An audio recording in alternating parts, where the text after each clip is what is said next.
Imaginer, créer, développer, souffrir un peu, s'amuser beaucoup. C'est cela Act in Space, ce hackathon organisé par le CNES, l'ESA et les ABIC Sud-France. Un concours où les candidats doivent imaginer, à partir de technologies spatiales, les produits et les services qui amélioreront notre quotidien de terrien.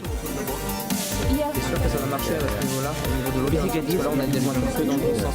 How to find a solution for that? Act in Space a été imaginé et lancé par le CNES, qui en est toujours l'autorité de conception, et l'organisateur en France, où 11 villes ont participé lors de la dernière édition.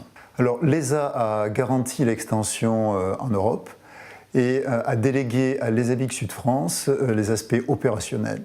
Ils ont géré les relations avec les 13 villes hors de France qui ont participé à cette deuxième édition. Les candidats, tous d'horizons très différents, ont 24 heures et pas une minute de plus pour monter une équipe, construire leur projet et préparer un pitch. Place ensuite à la présentation devant un jury de professionnels.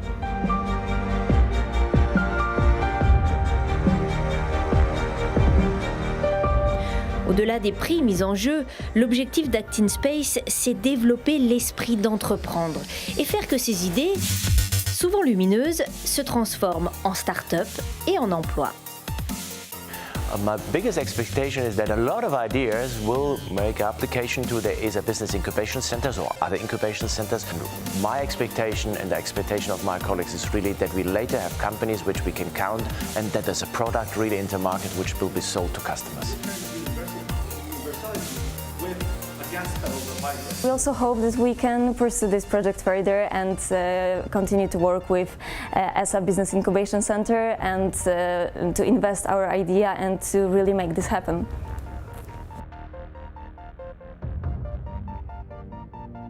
Durant les 24 heures du hackathon, les candidats peuvent se faire aider dans chaque ville par des coachs en développement d'entreprise, mais aussi par des experts du domaine spatial.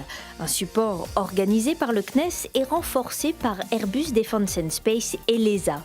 Ces experts sont disponibles sur place, par téléphone ou par Internet, à l'image d'Arnaud, plutôt enthousiasmé par les idées des candidats. Avec cette jeunesse là qui vient du 2.0, cette génération Y qui va à une vitesse avec énormément d'audace, et finalement le mix des deux, entre cette mouvance plus l'expertise et la canalisation des experts qui viennent du spatial, on peut faire des choses très très bonnes.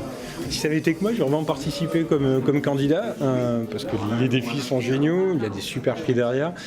Par contre, je pense qu'aujourd'hui, de par mon passé et mon expérience, j'ai plus de valeur ajoutée à mener en tant que coach ou expert du spatial. Il est vraiment important que les industriels s'impliquent auprès des jeunes, surtout dans une période où il y a une certaine désaffection des jeunes vers les disciplines scientifiques et techniques.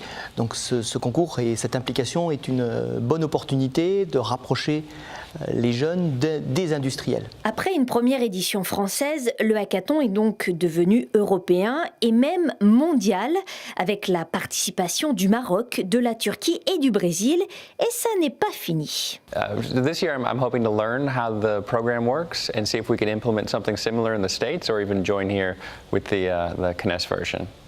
Pour cette édition-là, nous avons fait un bond en avant important, 5 fois plus de villes, 12 fois plus de pays.